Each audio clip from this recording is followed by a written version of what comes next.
Hey guys, it's Mitch. How's it going? We're going to take a look at one of my favorite artists today. This is a Travis Charest book. There's only so many Travis Charest comics out there, like maybe just 2 or 3 dozen. So we got to space them out a little bit. But we're looking at the Wildcats X-Men crossover, The Golden Age today.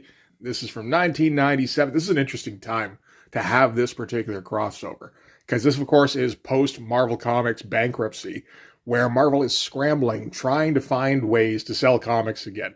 They've already gone through Heroes Reborn, which is important because that's, the first big reach out that Marvel did with some of the image artists, bringing back Jim Lee and Rob Liefeld and Whilce Portacio to the fold. And that event did what it was supposed to do. It sold like gangbusters, top of the charts.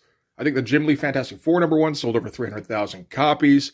The Rob Liefeld stuff, didn't do quite as well, but was still well over 100,000 copies for every issue.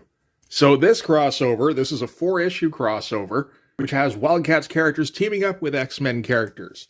And we got a different art team on every issue. The art duties are taken up by Wildstorm artists in every case. A couple of them are going to be written by Scott Lobdell, and I believe he's still largely an X-writer at the time. But I think that's the only real input from Marvel on this project. So we got the first issue here that's drawn by Travis Charest. There's another one drawn by Adam Hughes, another one by Jim Lee. And I would think that would be the big draw, would be Jim Lee returning to X-Men for the first time.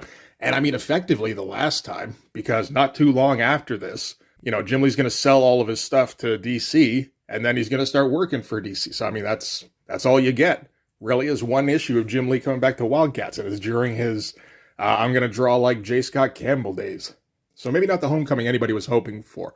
But we're not even talking about that one today. We're talking about the Travis Charest issue. So this is after his run on Wildcats. This is, I think, around the time they're really starting to realize that you just can't use Travis Charest for a monthly book. It's just never going to work. He's definitely the guy you want in terms of finished product, creating some kind of comics, but you really can't count on him for more than one-shots, prestige edition stuff. This issue here is going to be largely drawn solely by Travis Charest, as in he does all the pencils, he does all the inks. And then you get Jim Lee's studio buddies coming in to help finish up the inks, because even with whatever extended deadline Travis Charest had on this, he still pushed it past how long he was supposed to be working on it, and Jim Lee had to, bring in somebody else to help him get up to speed. The results are pretty spectacular in terms of the look. At this point, Travis Charest has completely worked out whatever kinks he had in his style. He's focusing really heavily on composition and on coming up with just interesting ways to put lines down on paper in a lot of cases. He's not always thinking in terms of dynamicism. This cover here is kind of an example. It's a very nice composition. And, at least you get the standalone shots of the three main characters here where they're all pretty clear, and you just get to see that character drawn in Travis Charest's current style. They're not doing much of anything. They're just kind of lounging around like, we're going to be in a story. It's going to be fun and exciting. Will you not join us? Meanwhile, they're all just standing. Nothing really going on in the background except for this tube, which kind of ties into the story. We've got the scroll motif. That's going to tie in a bit more so. And we've got our Travis Charest Wolverine. This is going to be set in World War II. Wolverine and Zealot taking on the Nazis.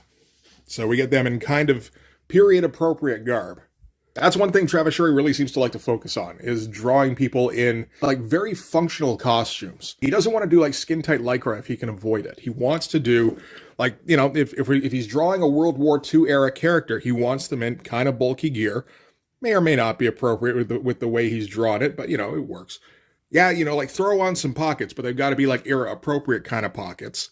Draw what looks like a very faithful 40s era motorcycle. Get some backpacks on, just put them in anachronistic clothing that still feels appropriate for the era in some ways. So we're going to start out in France. Wolverine has been captured by a bunch of Nazis because he's been trying to steal some kind of scroll. The story in this is kind of garbage, really. I get the feeling this was done largely Marvel method, where Travis Charest came up with a whole mess of really nice-looking pages that don't necessarily tell an interesting story, and they don't have a whole lot of flow to them. This is kind of the thing. At this point, Travis Charest really is just kind of an illustrator. He comes up with very nice images.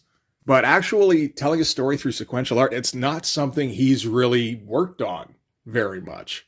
If anything, it feels like he's kind of worked under the Jim Lee method, where you just create pages for the secondary market so that if somebody buys it for a shit ton of money, undoubtedly, they can display it in their home and it looks very nice on the wall, but it doesn't necessarily have to tie into other pages in the story.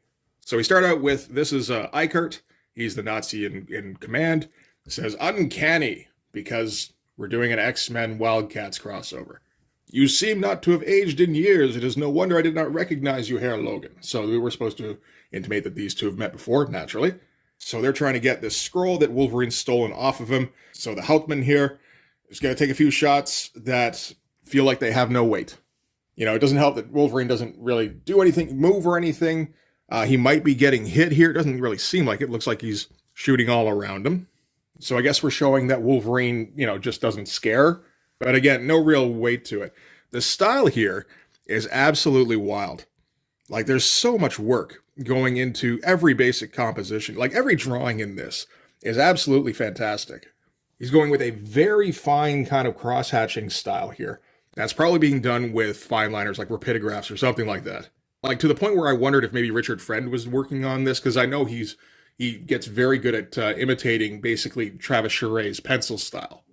But I think, at least at the stuff at the beginning, this is just Travis Charest going in with fine liners. Ton of detail, you know, like ton of work on just like the shadows and stuff. There's all sorts of ink wash going on here, you know, when he has to get into a smaller drawing. But yeah, when he has to do these close-ups, he's going all out on those hatch marks. Looks absolutely fantastic. So, yeah, anyway, after the shots, Eichert approaches Logan, takes the scroll from inside his coat. No, Logan doesn't seem too fussed about him taking it, so this kind of renders the previous page moot, really. And now he's going to leave. He's going to leave it up to the Hauptmann to, just beat the shit out of Logan. We do have our X-Men appropriate Logan in that he's like 4.5 feet tall. But this is, of course, pre-Weapon X Logan. He doesn't have the adamantium bones or the claws or anything like that. He's just a brawler who heals. So he's going to start off by breaking a chair over the Hauptmann's head here. The backup dancer Nazis here, they're going to take aim and start shooting. But again, there's no real dynamicism to anything because that's not really something Travis Charest worked on, I don't think. Then the lights go out and they start opening up. Again, we're not doing this dynamically so much, just trying to come up with an interesting composition. He likes to do, you know, negative space in place of a background sometimes. You know, every once in a while, yeah, he likes to go pretty heavy on the detail on the backgrounds, really.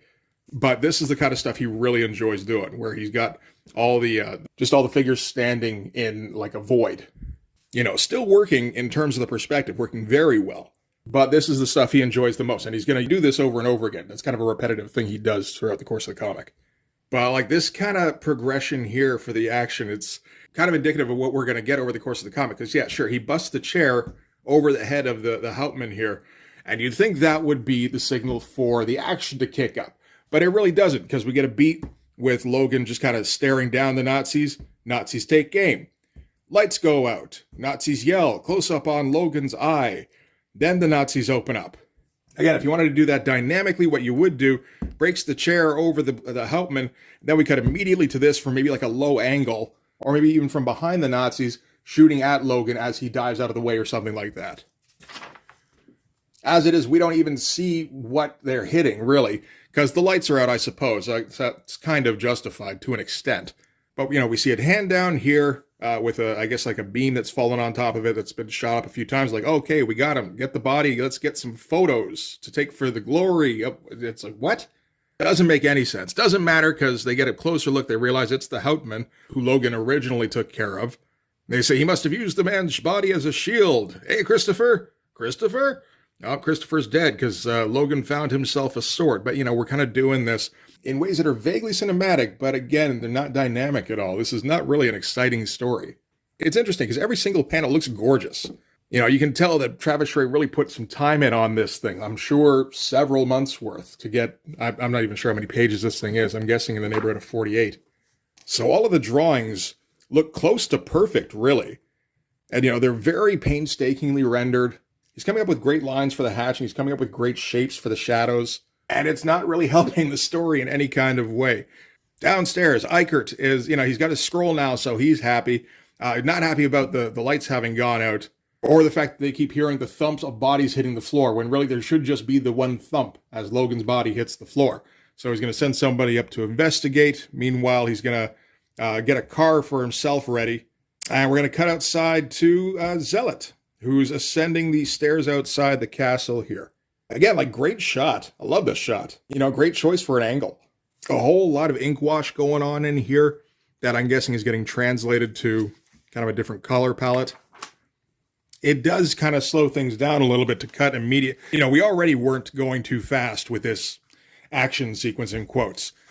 And then we get a lot of people standing around, and then, Zealot slowly climbing. Like, it feels like this should be kind of going at a brisk pace, and we're not really going towards that at all. Okay, so the people who went to check on Logan come back and say the others are dead, the American cannot be found. Eichert stands stock still because that's what most people are doing in this comic.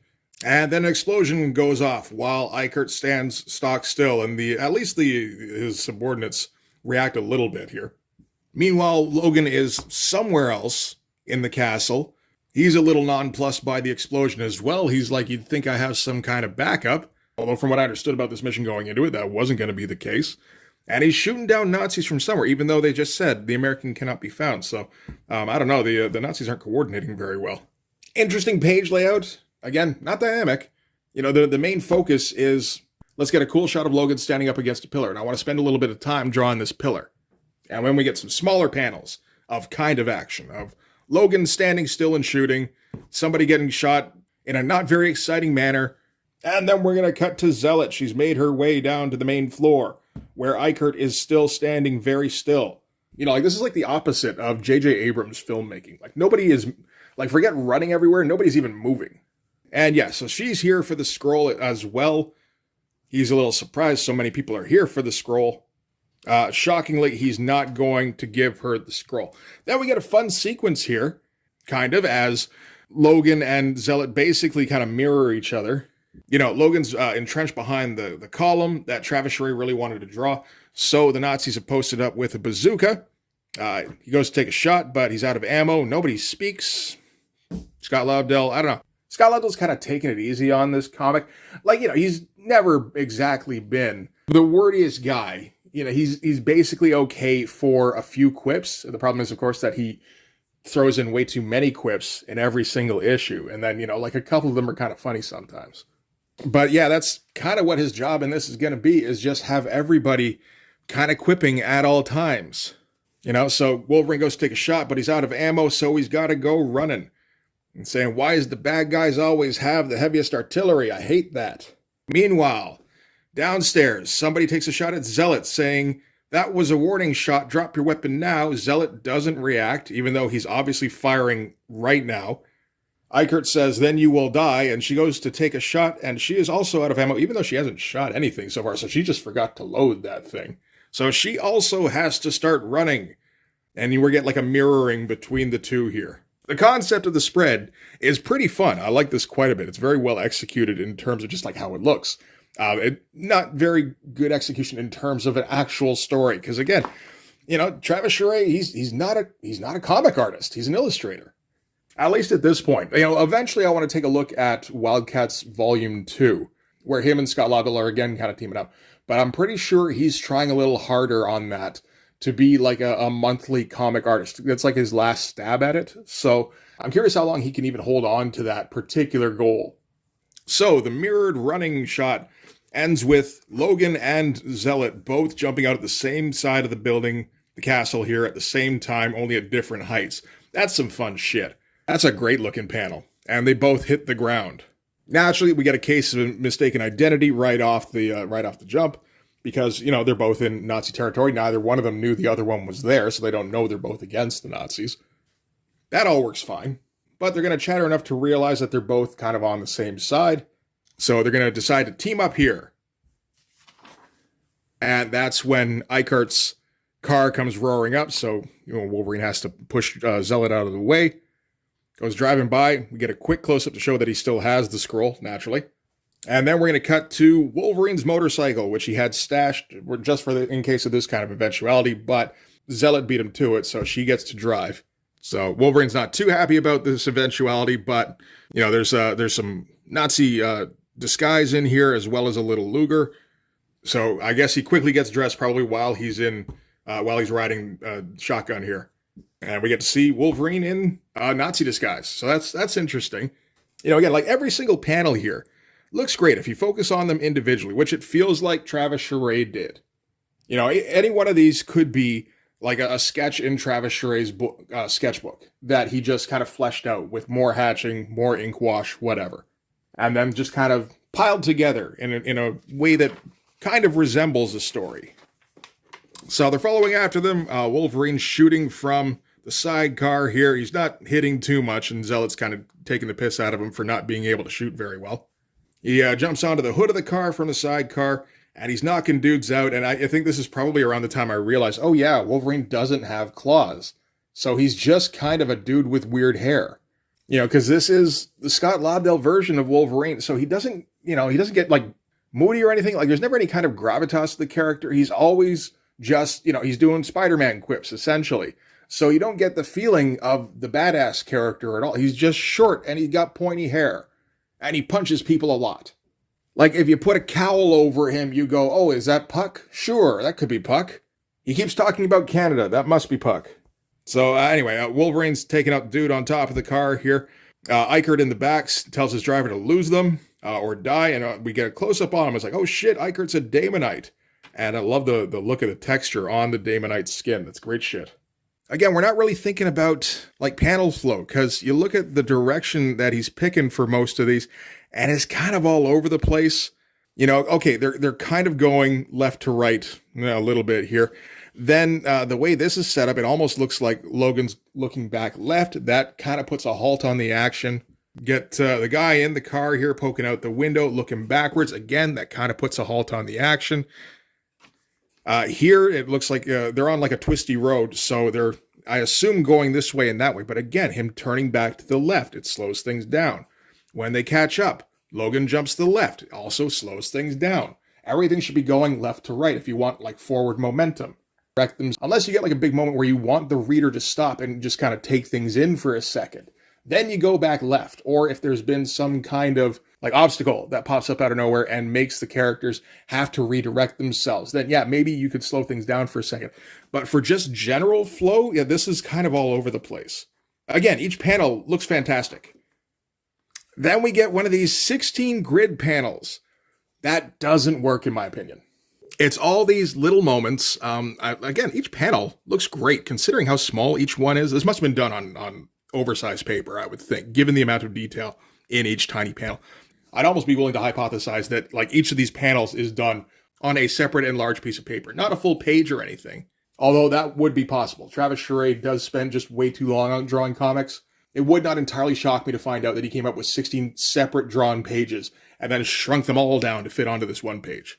But, Wolverine and the Nazi fighting on top of the car while Zealot pulls up, smacks, I suppose, the glass with the sword, says, make peace with your God. That seems unnecessary. I'm not even sure what happens here, but he hits the accelerator. They're rolling around on top of the roof. Zealot says, a bend up ahead. And then we gotta stop to see the bend. And then Wolverine says, nah, because I guess that's the next part of this sequence, and kicks the Nazi off the roof here. Then slips into the car, and that's when Eichert uses his Damonite tentacles on Wolverine's wrist. But what you would want here, like the purpose of having like a regulated grid of this kind, would be to have that kind of heartbeat feeling. But the problem is it doesn't feel like this is paced correctly. You would want basically like an equal amount of time devoted to each little panel. And it kind of jumps all over the place. There's like moment to moment, there's action to action. What happens is it kind of gives you just kind of the overall mood of the chase in general, but it doesn't feel like it has any urgency to it. And it doesn't help that most of the time the heroes don't talk, like they don't use exclamation points. They end every sentence with a period, which makes everything sound deadpan, which can sometimes work, and that seems to be the approach that Scott Lobdell's going for. But it also, again, just feels like this doesn't have any stakes to it. At least not as far as the protagonists are concerned. Damonite Tentacle goes busting out of the car here, so, which confirms things for Zealot, either that the Damonites are working with the Nazis or that they've infiltrated the Nazis. Inside the car, Wolverine finally reacts to something, saying, "What are you?" While Zealot mounts the motorcycle and I guess leaps off in a way that isn't particularly exciting. Again, these are all great looking drawings. There's no sense of immediacy to it though. So that, yeah, stabs through the roof. A great looking expression. I love everything in this panel. And we get the shot here of Zealot, I guess, kneeling on top of the roof, stabbing through it. That's good shit. And she's going to jump off the roof. She encourages Wolverine, maybe you want to do the same thing. Inside, Eichert is thrashing around. Finally, like something is moving with some speed, it feels like. As Wolverine kind of, like bloodlessly looks at it and goes, "Oh, wait a minute, the scroll. Yeah, that's what we were looking for the whole time." And then jumps out. We do see that he has the scroll here as the car goes flying over the edge and kind of explodes. This is great looking stuff. I love the way Travis Charest draws Damonites. I feel like nobody other than Travis Charest has ever drawn a Damonite in a cool way. Jim Lee is like, it's okay, although he mostly does it by making sure the Damonite is mostly in shadow. All right, so we cut to Wolverine standing on top of the cliff here, looking down on the crash. Zealot comes up behind him, knocks him out with the pommel on her sword, and takes the scroll. And then we cut to the next day. We're going to the next part of the mission, I guess, where Wolverine is hanging out, and he's got to sit with what I assume is Nick Fury, because he refers to him as Sarge. And this whole exchange it seems kind of pointless. It's just kind of Wolverine bitching about chain of command. He says, "Look, Sarge, I ain't in the mood for your cloak and dagger stuff any more than I enjoy bailing out your loser American butts on account of a say-so from my Canadian bosses." And Fury goes, "I love you too, Furball, but you take your assignment same as me." And then he leaves, and Wolverine goes, blah, blah, blah. See, it's just like, why is this here? This doesn't have anything to do with anything. You think this would be a sequence where Nick Fury tells him where to go next? Because I assume that Wolverine, reported to Department H? Or Department Canada, whatever it is. Department Maple Syrup, and told him that he had the scroll, and now he doesn't have the scroll, so now he's going to have to go to wherever the scroll is and get the scroll back. But, they didn't really do that. They just had him going, "I don't like taking orders from you." And he's like, "That's tough shit, because you're going to take orders from me." He goes, "Meh." So now we're going to cut to a train station somewhere where Travis Charest is going to draw the shit out of a train. That's a great looking train. Travis Charest spent a lot of time on that train, I'm sure. Took up a lot of space on the page. He wants us all to know how much he loves drawing trains. Him and Walt should get together on a drawing of a train someday. And so, yeah, Wolverine's here for some reason. We don't know why. But it turns out Zealot's also here. For some reason, we don't know why. And she's trying to get on the train. Some random Nazi is giving her shit because her papers are out of date. And you get the impression that he's going to, delay her somehow. But then Wolverine steps up, talking German, saying, "Is there a problem?" And the Nazi backs off. So I don't know if Wolverine's undercover again, maybe. But anyway, it's enough to get rid of the little Nazi, which again makes it kind of seem like, okay, why was the little Nazi there? I guess he was just kind of an in for Logan. Feel like they could have come up with a better one for that, but whatever. Point is that Logan and Zealot have met up again, and Logan's going to be sticking by her side until the next plot point takes the scroll away from Zealot, and then they have to team up to do whatever they have to do with the scroll. We also get a guy in a wide-brimmed hat also entering the train. And there's a plane. These are all connected events somehow. We don't get any kind of narration saying why these are connected events, because that's not what Scott Lobdell's here for. Scott Lobdell's here to take a paycheck and to fill in whatever blanks he can with quips. So they're going to have a little bit of back and forth here where Zealot kind of fills Logan in on what the scroll is for. Turns out this is the Lazarus scroll that is important to the Damonites. We did find out that Logan knows who the Coda are, but he's never heard of the Damonites before. So she just explains that the Damonites are essentially galactic Nazis, Same kind of goals, same kind of tactics, only played out on a galactic scale. Meanwhile, that plane keeps approaching, drops what seems to be a bomb onto the train, only looks like that was some kind of cryo tube, and another Damonite comes out of it. And immediately, Wolverine notices the change in the smell and lets her know, okay, another one of those alien things is here. Again, nobody's too worked up at any time because they're just so badass, It does also mean, again, that there's no urgency to anything, but we're just kind of ignoring that. Cool shot of somebody checking out the sound, I guess, that probably arose at the back. Opens the door on the last car, and you get the Damonite coming out of the shadows here. It looks great. Like I said, I love those skin textures that he comes up with. So now Logan and Zealot are going to get into their gear. They're very Travis Charest design gear in costumes that basically only look good if Travis Charest is drawing them. Like, I'm pretty sure both of these shots are straight out of Travis Charest's sketchbook.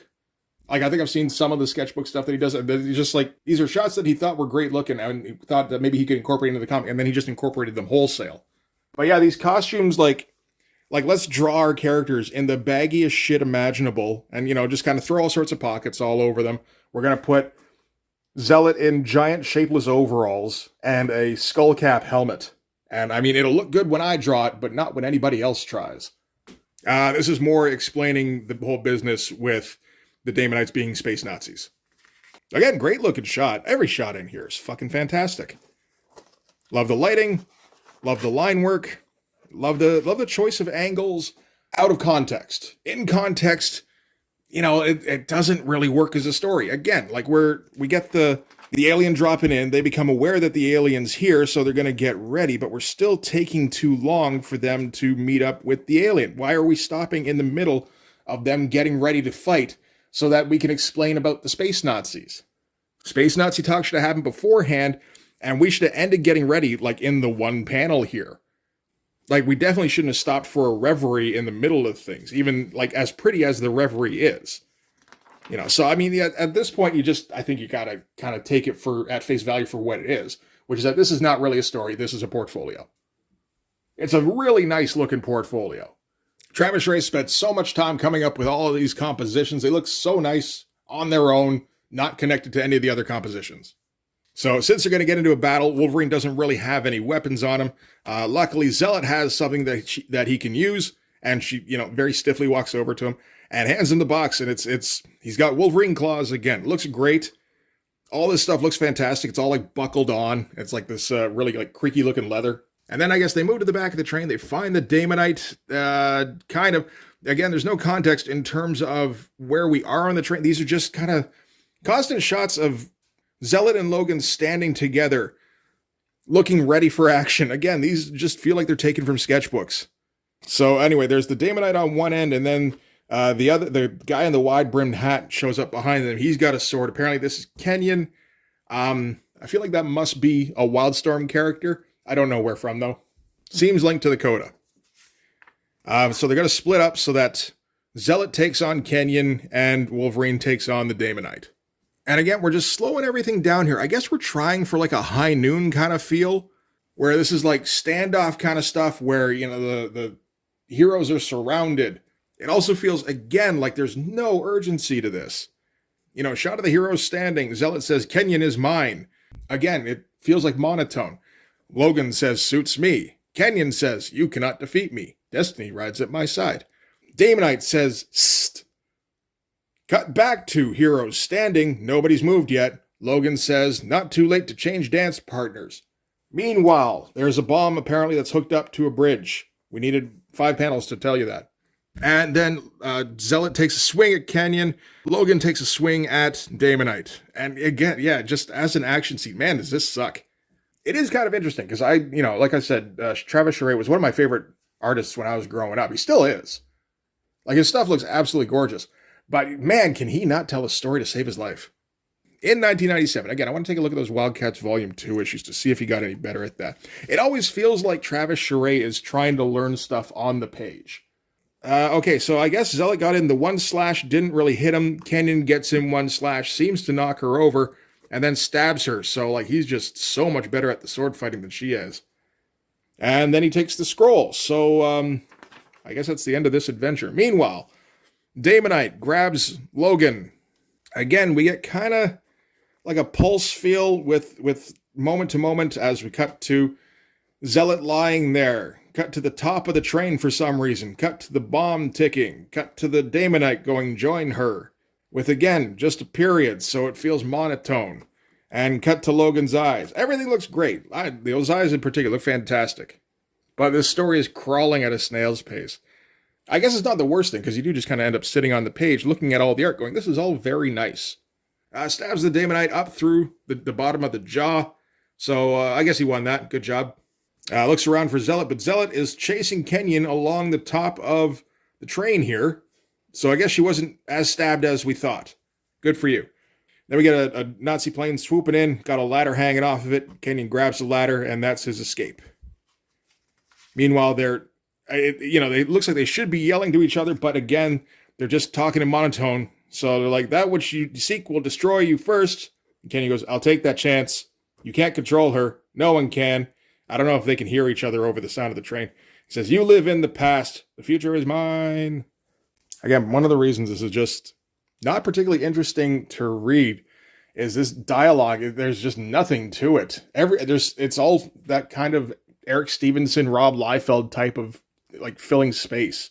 Scott Loud does a little bit better at it than those guys, but not much. And like I said, it feels like this one he's taken pretty easy. So they seem to realize that he's jumping off the train because there's a bomb. So they jump off the train because there's a bomb, and then the bomb explodes. And again, we get that kind of like just everything's understated, and the pace is weird. As Logan goes, he left in a hurry. Can you swim? Doesn't matter. The fall will probably kill us. Badoom. Splash in the ocean. Pop up and go, here. You holding up okay? Yes. Yeah. Dandy. Come on. This pace fucking blows, man.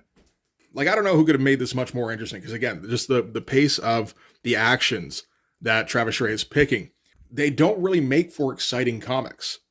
Bunch of trucks roll by with swastikas on them. And I guess they sneak onto the trucks. We get just like a glimpse of a foot kind of being pulled up onto the cover here. So I guess they're just kind of hoping that wherever these trucks are going is going to wherever the scroll is going. Logan here does say, gotta send them friends of yours. So I guess he's talking about the Daemonites there. So the trucks are somehow linked to the Daemonites, I guess. So that's something. Anyway, a little bit of like a link in a chain. But this kind of just feels like an excuse to have a Raiders of the Lost Ark style ending. You know, they get taken to some big underground base. Kenyon's getting all dressed up in like ceremonial robes. And then he starts doing a ceremony immediately. Okay, good job. At least we're not wasting time, I guess. They open some kind of vault. He goes, Ebron, you who fell to first with the first ones, you who even the other Daemonite lords feared, I have come for you. So this is somebody who was with the first Daemonites, I assume, who crash landed on Earth. So I guess he's waking her up, and she's going to be like queen of the Daemonites. She's got like Daemonite wings, which is cool. Like, again, everything looks fantastic. Says, command me. And she says, I need my power, and you shall have it. So it seems to be this crystal here that's locked up in the little bubble. And Zealot goes, no, and starts shooting. Again, everything has to be in absolute monotone. I guess it doesn't help that Travis Charest keeps drawing people with complete lack of expressions while they're in action. When they're not, like when they're just kind of standing around talking, every once in a while, he'll draw like a pretty expressive face sometimes. But in action, no, everybody is just like, their brain is completely wiped of any kind of thoughts. Inking here is going to get a little bit interesting. It's interesting trying to note where Travis Charest is doing the inking and where it's Wildstorm Studios or Homage Studios. I think they're credited as Homage Studios. Yeah, they are. They're credited as Homage Studios. I mean, which is, like, Homage Studios, as far as I know, is Jim Lee and Scott Williams and Will Sportasio. That'd be pretty cool if they were teaming up on this. I don't think that's the case, though. I think it's whoever he's got on hand from Wildstorm at the time, which would be guys like Ryan Benjamin, maybe Brett Booth, maybe Matt Broom. Like, there's a bunch of guys that Jim Lee can pull in at this time. This stuff here, it looks like the inking looks very different. Oh, we got a photocopied panel. Interesting. Which, yeah, it makes me think that these are catch-up pages that Jim Lee distributed to other Wildstorm artists. Okay, Logan is going to jump at Kenyon, so I guess he's going to take him on, while Zealot is going to try to take out... Well, she's going to go for the power source thing here. She says, this stops now. And then she gets zapped by whoever the queen lady is. I don't even think she gets... What's her name? Ebron? I guess so. She says, once I am reunited with my life source, the oceans themselves will run red to sate my appetite. So she's a vampire Daemonite. That has some potential. Too bad they're going to kill her here. Kenyon takes out Wolverine pretty easily and says, have I pleased you, my queen? And the queen's like, we're but on the threshold of the pleasures yet to come. The secrets of the scroll of Lazarus will... because Zealot has gotten her hands on the power source, and she hucks it and manages to stab the Ebron right in the head, and then this big old Waroom type explosion. This page is great, even in terms of like the pacing on it. This is like all of a sudden it turned into a proper comic, and then we're kind of just in the aftermath of the explosion. I guess we're kind of panning around because everything. It feels like this should be the same shot, but it's slightly growing. Wolverine pushes himself up out of the rubble, and he's kind of looking around. Again, great looking shot here of him just looking kind of torn up, saying, "Blondie, we did real good back there," and takes a sniff, realizes he doesn't sniff her, I suppose. But he does find her broken sword, and he sits down and goes, "Wild," because WILDCATS, because we started with Uncanny, which is X-Men. That's a crossover right there. And that's kind of the end of the story. That story kind of blows. Like, you think somewhere around here, we should have had some kind of backstory on who this Ebron lady was, what kind of stuff she's done in the past that's so fucking horrible, what she might do in the future, like what her plans are. But no, we get none of that. We get a brief fill-in on who the Daemonites are, and that's kind of it. The rest of it is just treading water until Travis Charest stops drawing pages, essentially. Again, every page in here looks absolutely spectacular, and the story is so dull and inconsequential. Like, man, is this not a fun comic to read? To look at, yeah, absolutely. Here's our Travis Charest cover, uncluttered by the logo, which is great. And here's the variant cover by Jim Lee and Scott Williams. Ooh, it's okay. This isn't Jim Lee completely taking off the assignment, but like, man, he ain't trying too hard. It is crazy because like this would be the first, I guess the first Jim Lee Wolverine anybody's seen since 1992 when this came out. But like, is this the Wolverine we wanted to see? Like, do we remember? Like, Jim Lee used to be able to draw some pretty cool covers. But yeah, if you want to take a look back at his Uncanny run, like, that's a pretty good one. It's a very nice composition. Yeah, that composition there, not so much. The figures are a little weak, really. As opposed to that, very strong. Obviously this is at a different time. This is at a time when Jim Lee is very focused on trying to get Barry Windsor Smith type rendering into his figures, where this stuff, not so much. He's thinking more J. Scott Campbell. So it's kind of a whole different style, really, that's informing him. But, again, like, it's the same two guys doing this as Jim Lee and Scott Williams. There's another one. That's just more fun. The poses are better.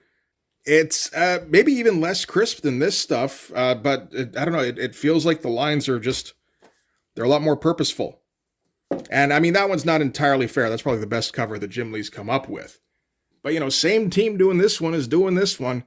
It does not have the same effect. This looks okay, but it really doesn't feel like Jim's going at full strength here. It feels like something he kind of put off until like a day or two before he had to submit it. It's like, oh, okay, I'll come up with something with these two characters. And yeah, this is by no means the best thing he could come up with.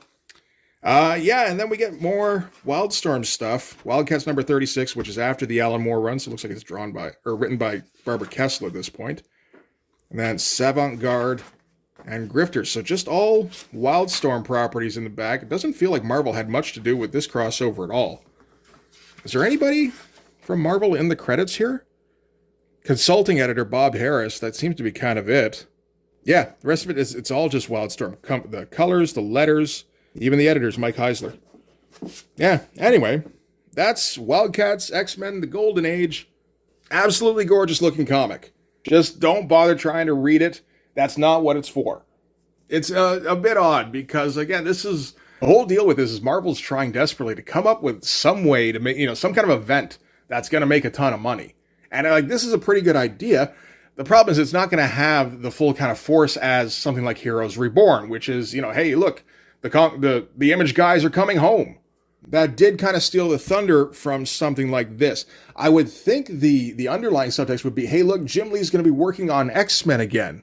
Because he will do that for an issue, but it feels like, I don't know, there wasn't that much excitement about that. Because, like, this is issue 1. This was the issue that got the highest print run out of the entire series. It's like 150, 170,000 copies sold versus maybe like 130 for the Jim Lee issue. So, I mean, it did well, but it feels like that Jim Lee issue wasn't really anticipated at all. Like, it wasn't its own kind of benchmark thing. It feels like the total gimmick is the Wildstorm guys are going to be doing X-Men. Not like there's not much of a focus on Jim Lee returning to it, which is odd. And then for Marvel to not really have too heavy of a hand in this, again, it feels kind of odd. Like, Marvel does want to make some money off of this. They just don't want to be involved in any kind of way. I guess it kind of works from that perspective in that, they're not really spending any assets on this, and yet they're still reaping some kind of financial rewards. Although I would imagine, considering this is almost entirely Wildstorm talent doing this, they would have taken the lion's share of the profits. I don't know. This is a 97 book, and I was still vaguely aware of what was going on with Marvel and Image at the time. I would have thought that I would have seen more ads about this kind of thing in Wizard. I kind of remember seeing the Travis Charest pages, like a couple of the Travis Charest pages without the lettering, as a hype up thing, particularly the shot with Wolverine putting the claw on. So I imagine there was some kind of marketing going on, but it nothing on the scale of like Heroes Reborn or Age of Apocalypse or any of that kind of shit. But yeah, weird little crossover. Yeah, it's not a good story, but it looks fantastic. So very Image. I'll see about doing maybe a couple more of these. I kind of particularly want to look at that Jim Lee one now to see if that's, because I'm pretty sure that's done in his J. Scott Campbell Fantastic Four style. So I think that would be, again, an interesting kind of issue where it's like, yay, Jim Lee's drawn Wolverine. Why doesn't he look cool? And then to make up for it, you get Adam Hughes drawing an issue where there's all sorts of sexy looking ladies. There's definitely things to go over in this series. Anyway, that is going to do it for this one. Thanks very much for watching, guys. If you like this video, please hit the like button. Helps with all the algorithm stuff. If you want to see more, hit subscribe. If you really want to help out, in the description, there's a link to there's the link tree. And amongst the links, this is the part I always get lost in. There's the link to my Patreon. If you go subscribe there, that'll give you access to everything I do. So all sorts of videos, all sorts of Blood Force comics. You can also follow me on Instagram and DM me there for commissions. Yeah, that'll do it. Thanks again for watching, guys. I'll see you in the next one. Bye-bye.